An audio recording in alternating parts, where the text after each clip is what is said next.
Hi, I'm a swamp cycling cigarette. Kira. Hi, I'm a 4-mana... I'm a 7-mana... I'm a 9-mana board wipe, Maya. And today, we're going to be talking about our experience with the Final Fantasy Early Access. It was so much fun. Sorry, I totally stepped over you. It was so much fun. It was really, really fun. We're going to talk about what we did like, what we didn't like, things we were surprised by, things we thought we would like but didn't, things that we thought we would not like but did. We've got the truly the whole spectrum. There's nothing. I mean, there is a lot we're not going to talk about, but There's much. Metaphorically nothing that we won't talk about. Yes, today. Unfortunately, we don't have the 36 hours required to go in depth on, everything that we do want to talk about. As much as we wish that we did. We are also specifically going to be talking about, surprise, surprise, standard. Crazy. It's wild that we keep coming back to this format. There's a je ne sais quoi about it. There's something that just keeps bringing us back to talking about standard. Yeah, I don't know what it is. I don't know. It's something about how it helps you raise the bar or something. Something like that. I can't quite put my finger on it. I'm sure there's some joke to be made here. I just can't quite find it, Well, Maya, you have put together some standard cards that we both tested with to talk about today. What's our first card? So the first card, we'll get the boring one out of the way quickly. It's Bob. Oh, sure, yes. I mean, hilarious to say that Bob is a boring card. Bob is famously not a boring card by any stretch of the imagination. But Bob is now back in Standard, which is very, very exciting. And we saw it do some really interesting things, especially for the Pixie archetype. Crazy. Yeah, look, Bob falls into the category of things that I expected to be really good and surprised me with how good they were. I always knew Bob was going to be really good. It's very cheap, it's very efficient, it's highly rewarding, but I didn't realize quite how well it would slot into things like Orzhov Pixie. The power level of it is, it's really high. It's really good in the settings we thought it was going to be strong in. But it's also strong enough that it's spawning its own archetypes again. Do you know what I saw while we were in early access and a little bit afterwards, is the generation of this really cool, really low-to-the-ground black-green mid-range deck. Oh, yay. I like that people are learning to play green again, because green has been a very misloved color in the wheel. But it's so well poised to take advantage of Bob, especially when you're utilizing things like Glisser. The curve of the deck tops out at 3. It's 4 cut downs, 4 Duress, 4 Bob, 4 Mosswood Dread Knight, 4 Glisser. It's super clean, it's really powerful, it's very efficient, and I think we're going to see more and more decks like it, and I think that will mean that more decks are going to be more capable of dealing with Izzet Steelcutter.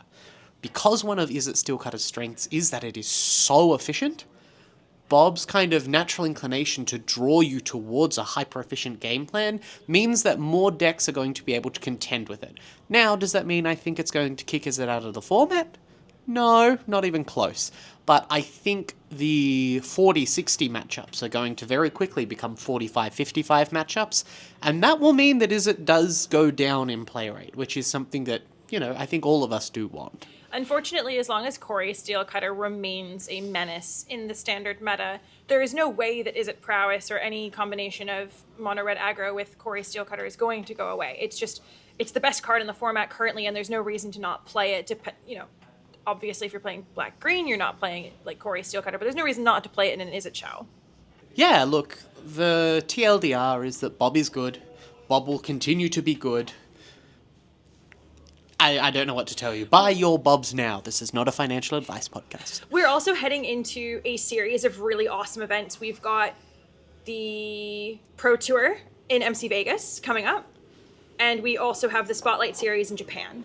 That's so exciting. I wish I was going. And so we'll really get to see kind of where these Final Fantasy cards slot into when the professionals get their hands on them. And that's something we've discussed before is, when we're in these hyper-competitive seasons, we're having more eyes on the format, we're having more brains in the format, we're having more testing and more, postulating as to what's going to be a good card, and seeing what the pros bring to Pro Tour is a very good indicator as to what is currently, the creme de la creme of Standard or Modern. I really hope at the Spotlight Series I get to watch somebody on Feature Match kill themselves by flipping an Unholy Annex to their Dark Confidant. I hope that happens. Like on 2 life, and then you flip the Unholy Annex and you lose 3 life. Unholy Annex is an 8 mana value card. Oh, that's right, because in anywhere but the stack, it's the full mana value of zone. the card. Yep. Very good. I think it's going to be very funny. Moving right along. This one, I have to say, is the highlight for me. The card that I was most surprised by, and the card that I am now most up on compared to going through the spoilers. Okay. The card is Kefka Court Mage. Oh, I don't remember playing with this card at all. So this is very exciting. Remind me, Mayo, and remind our listeners what Kefka does. So Kefka Court Mage is for 2 blue, black, red, a legendary creature, human wizard. It says, whenever Kefka enters or attacks, each player discards a card. Then you draw a card for each card type among cards discarded this way. Yes. Then for 8 mana, each opponent sacrifices a permanent of their choice. Transform Kefka. Activate only as a sorcery. On its front face, it is a 4/5. And on the back half is Kefka, Ruler of Ruin. It is a legendary creature avatar wizard with flying. Whenever an opponent loses life during your turn, you draw that many cards. And it is a 5/7. Hachi Machi. That's a good card. It's good. My worry when I first saw this card was that it was expensive. Yes, 5 mana is a lot in Standard these days. That's usually reserved for like your Sunfalls, your Ultimas. And even then, that's like 2 odds in decks that are looking to go quite slowly, which is not really what this card seems to want to do. So the question in my mind when I first saw this is, okay, why would you play this over Shieldred? Right? Why would you play this 5 mana kind of clunky thing that lets you draw cards sometimes but has significant downside when you could just play a 4 mana 4/5 that lightning axes your opponent? That seems fine. Yeah. And the answer is synergy. Synergy. So the deck that I saw this in and played this in and really enjoyed was in a deck that was focusing on discard synergies. Yes. So this is the deck that's leveraging both the Marauding Mako, Fear of Missing Out, Inti Seneschal of the Sun kind of stuff. And, that's more red than I expected. and also Proph's Eidetic Memory, Steam Core Scholar. Sure. And that sort of additional combat step enjoyment. And the reason why it's really good is because it's a really effective top end that A, plays into the synergy of what you're doing, because you get to discard cards, put counters on things, you get to draw cards which will trigger your Proph's Eidetic Memory, but it also triggers on attack. And that is really, really important because when you discard your Fear of Missing Out to your Kefka and your opponent discards a land, all of a sudden you're drawing 3 cards. And that's very, very efficient. You know what I'm thinking? What are you thinking? This is like dark Jeskai Oculus. Yes. You know what I mean? Like Kefka instead of abhorrent Oculus, playing black instead of white, but the core discard synergies of that Steam's Core Scholar, Fear of Missing Out, Proph's Eidetic, that's the same between these two because you're still profiting off of you're still profiting off of discarding and drawing and everything. But Kefka, in a way, I kind of like Kefka more than Abhorrent Oculus in this spot, I'll say. It is, I think, a very different deck. I think it is much more consistent than the Jeskai Oculus decks that we've seen, and it may not be more powerful, because putting an Oculus into play on turn 2 is always going to be ridiculous. And in the Grixis version that you're playing Kefka in, you're not doing that. Your plan is just to hardcast Kefka on turn 5, and that's probably enough. But I think the game plan is far more consistent, and I think it is far less intensive on your third colour of mana. So it allows splashes far more easily than something like the Abhorrent Oculus package, because not only are you splashing Helping Hand, but you're also splashing Refurbish and cards out of the sideboard, Whereas I think in this blue-red deck where you're very linear and splashing, a single black pip on a 5-mana card that kind of pushes you through the end game, I think it's more consistent. I think it's going to pose more of a threat against a mid-range game plan that is already well equipped to deal with things like Oculus. And it also doesn't require the graveyard. And that's a huge point. So what I was just going to say, actually, is in thinking about this in terms of, Dark, Jeskai, Oculus, you're splashing for these white cards because Oculus gets to a point where it's hard to cast. If your graveyard is exiled or you don't have enough cards in graveyard, and you don't have a way to dump the Oculus and reanimate it, you end up with a very dead, very heavy card in your hand that isn't doing anything. And at worst, you can always hard cast Kefka. That's usually your plan with this deck, is going to be hard casting Kefka. So you're less shoehorned into running Helping Hand, Recommission, all of these other, what I would say probably like less efficient cards for the purpose of reanimating the abhorrent Oculus. You get the better payoff of being able to run cards that are more linear to your game plan, and you end up with a bit more of a streamlined process, because we've definitely seen matches where you have not been able to dump your abhorrent Oculus, or you've got those white cards and no white mana, or you've got those white cards and no reanimate target, and you just end up floundering because you don't have enough of a board presence because Oculus becomes too hard to cast, or it becomes uncastable in a way. It allows you to play a much more effective mid-range game plan because all of a sudden, all of your top decks are a lot better. Drawing your 4th copy of Fear of Missing Out is a lot better than drawing your dead Recommission any day of the week. And because of its lesser intensity on the mana base, this card has overperformed for me so very, very much. And the fact that it has an 8-mana transform is close to negligible, but it's not actually negligible. There will be some games that you win against, blue-white control or whatever, where you'll pay 8 mana, they'll sacrifice a permanent, you'll hit them for 4 and draw 4 cards, and the game will be over.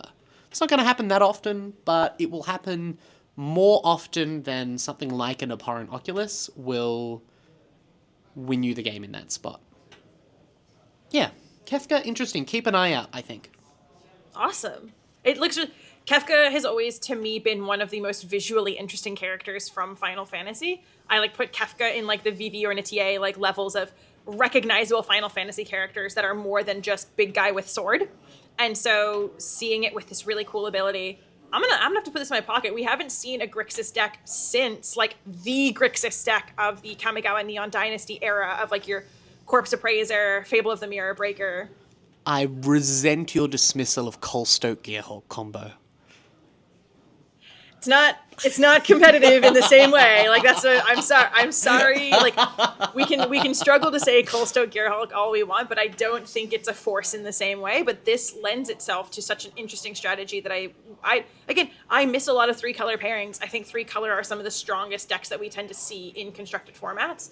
And so we've been pretty linearly 2 colors for a very long time. So it'll be really interesting to see if Kefka can kind of punch through that with this dark Jeskai deck, I'm going to call it, which is just Grixis. I love an anime clown, to be honest with you. I love a Kefka. I love a Hisoka. Good vibes all round. Okay, so we've got clown. Mm-hmm. What's next? So the next card on this list for me that really, really impressed me is Tifa Lockhart. Green supremacy. I am so happy that we're talking about Tifa Lockhart because I played with you and with Ruby, I played this Tifa Punch mono green deck, and I was so happy because we've not really had a viable mono green stompy deck in Standard for, oh my goodness, who knows how long. It has been a long time since mono green as an archetype has been competitive. And I was so happy with Tifa. Tifa is a 1-in-a-green legendary creature human monk with trample, and she has a landfall ability that says whenever a land you control enters, double Tifa Lockhart's power until end of turn, and she's a 1/2. I love this card. I love Tifa so much. The fact as well, and I think something that really is worth mentioning, the fact that trample is built in is everything to her power as a card. This is the kind of card I played this with the Bristly Bill, Mossborn Hydra, Ordeal of Nylea package, where you are doing everything in your power to double, triple, quadruple Tifa's power in a single turn. It is a really fun deck. And when you can capitalize, currently, the fastest decks tend or seem to move in Standard is turn 4. A good litmus test for how fast any format is how fast the quickest consistent combo deck is. So turn 4, Azorius Omniscience. Turn 4 is currently like the fastest you can get, and I do believe I was able to get there a couple times with a combination of like Bristly Bale, Mossborn Hydra, and Ordeal of Nylea, frankly, was actually like the star of this, because Ordeal of Nylea, 2-minute enchantment. When this creature attacks, put a +1/+1 counter on it. If this creature has 3 counters on it, sacrifice it, search your library for 2 basic lands, put them onto the battlefield, then shuffle. That, at a minimum, is 2 Tifa landfall triggers that double her power. And if you've played another land for turn already, that's a tripling. So at a minimum, let's say, like, but it's more than that because she's got counters on her. So, like, you know, Maya held up like 8 to say, like, this is like, you know, it's 1 into 2 into 4 into 8, but it's usually closer to 24 because of the counters that you get from Ordeal of Nylea, because the counters don't go away. And so I've, you know, consistently was able to get to 24 trample damage on turn 4, which, I mean, you've only got 20 life to start with, and that is, oh my gosh.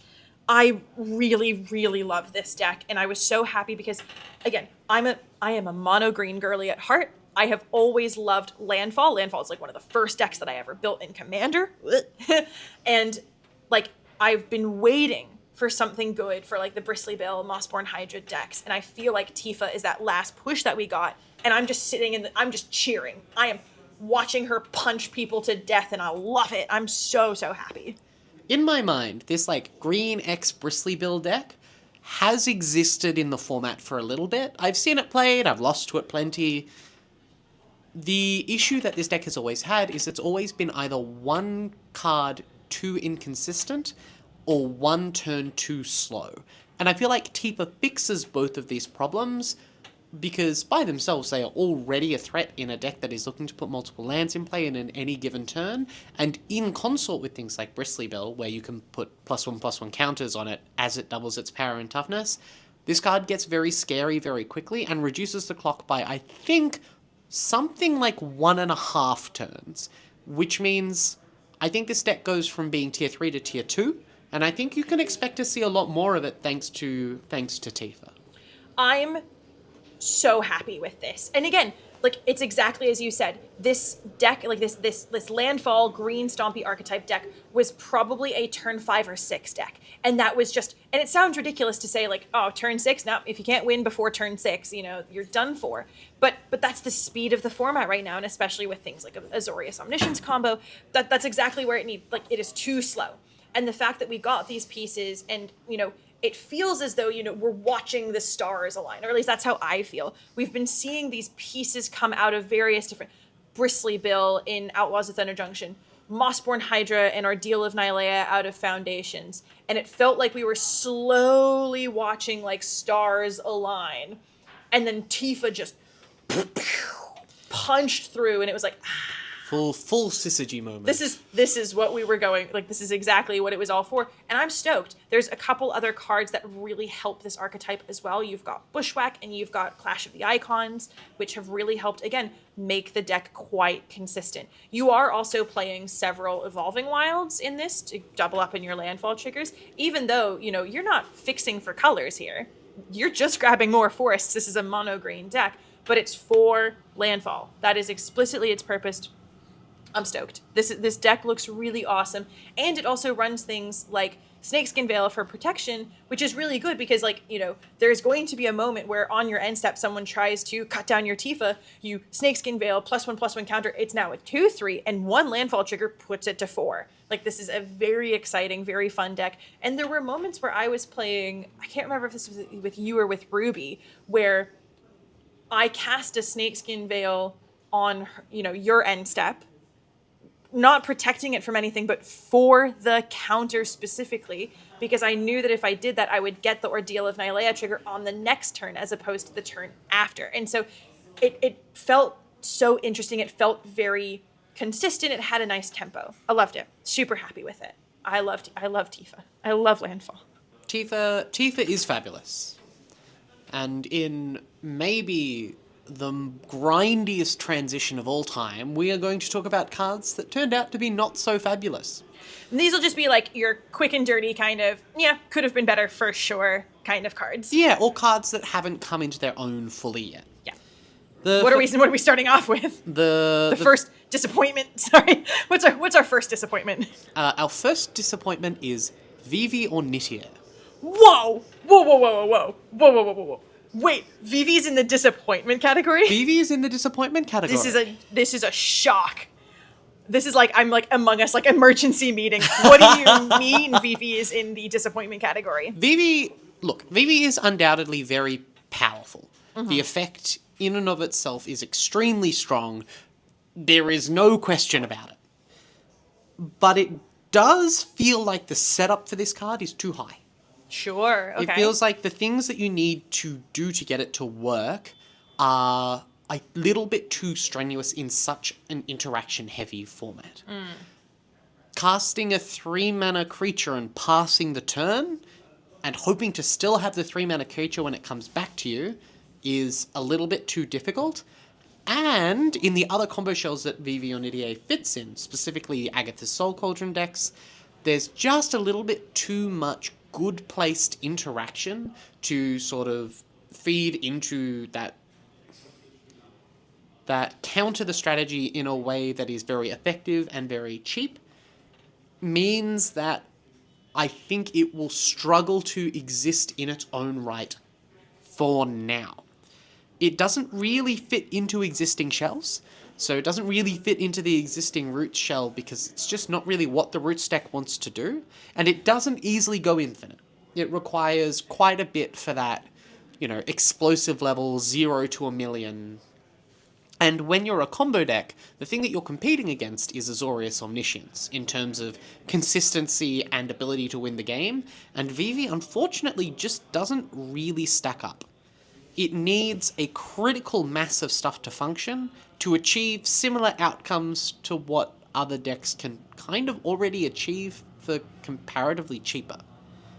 Maybe it could be better in a tempo strategy where the additional mana is really valuable. Maybe something with, say, like Inti and Soul Cauldron, or Fear of Missing Out and Soul Cauldron, where you're generating counters as part of a natural kind of like mid-range tempo game plan, where Vivi or Nidier's ability can be capitalized on from things that already have counters that already fit into this strong thing that you're doing.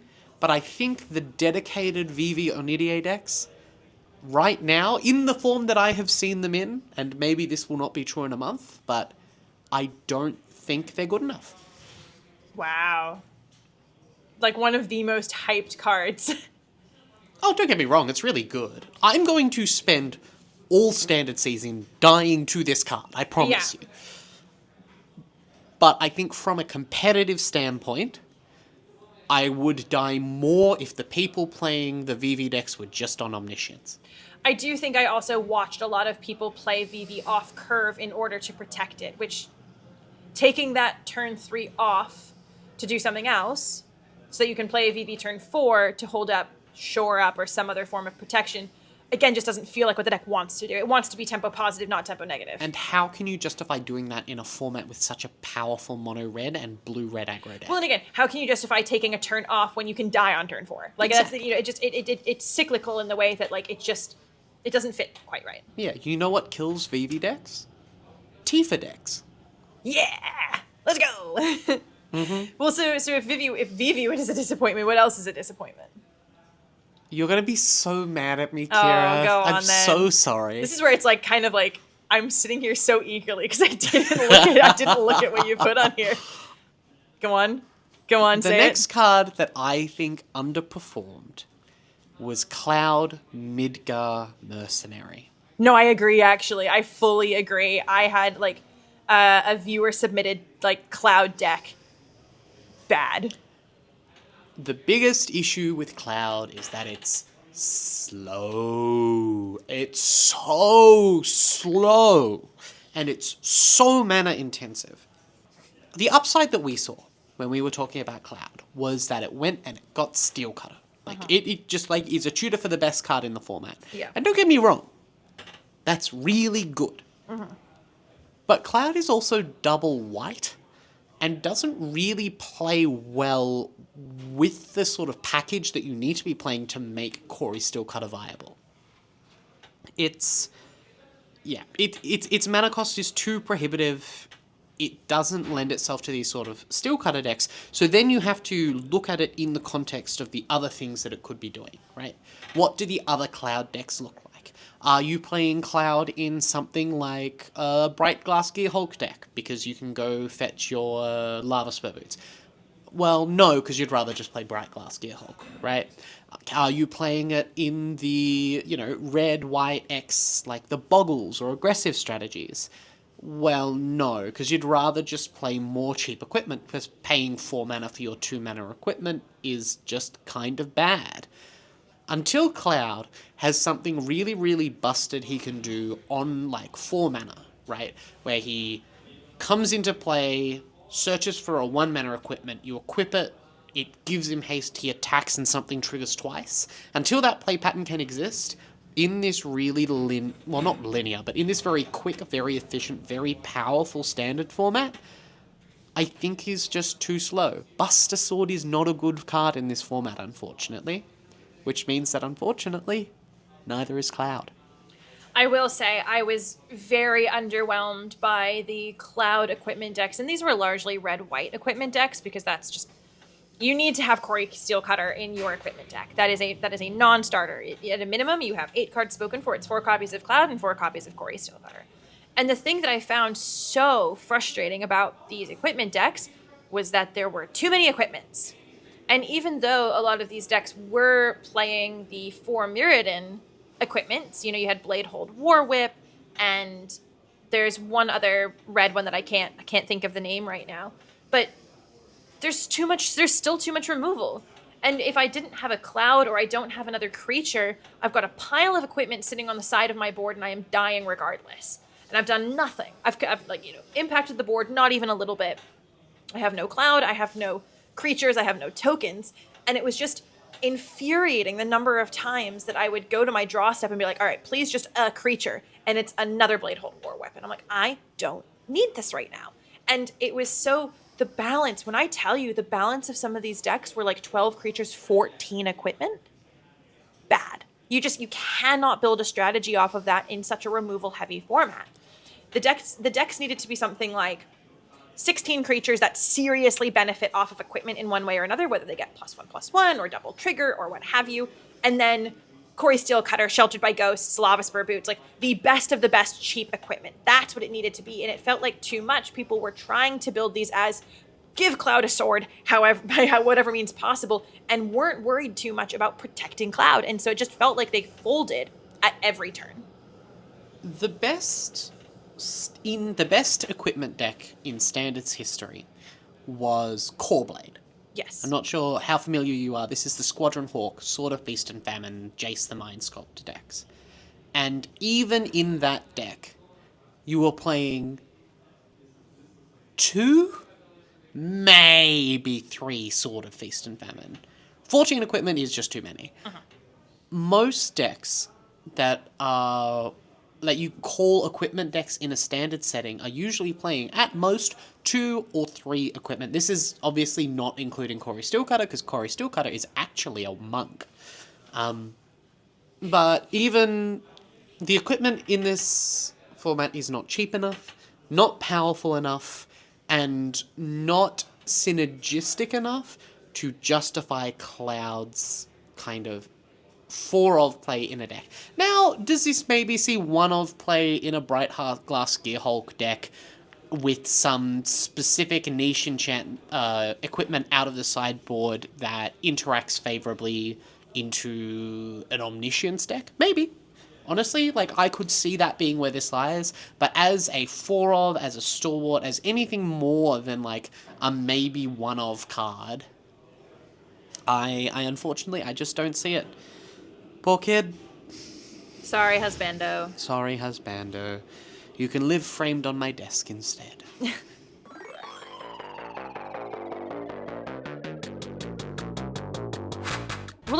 Thank you so much again to Wizards of the Coast for inviting us to early access. Thank you. It was such an honor, a joy, a privilege. This set is really fun. The limited environment as well is really exciting, so definitely take yourself down to your LGS for F&M draft so you can draft Final Fantasy for the next couple of weeks. It's super exciting. Again, a huge thank you to Wizards of the Coast. This would not be possible without their support. And with all that said, that's all that we have for you today. We look forward to seeing you again next week. New episodes release on Mondays at 11 a.m. Australian Eastern Standard Time. Until then, you can keep track of all of our releases at Raise MTG on both Instagram and Blue Sky. You can find me on the same platforms at Kira Bobira and Maya at Maya MTG. A big thank you to Plenty of Games for allowing us to film in store today. And until next week, remember, the end draws near.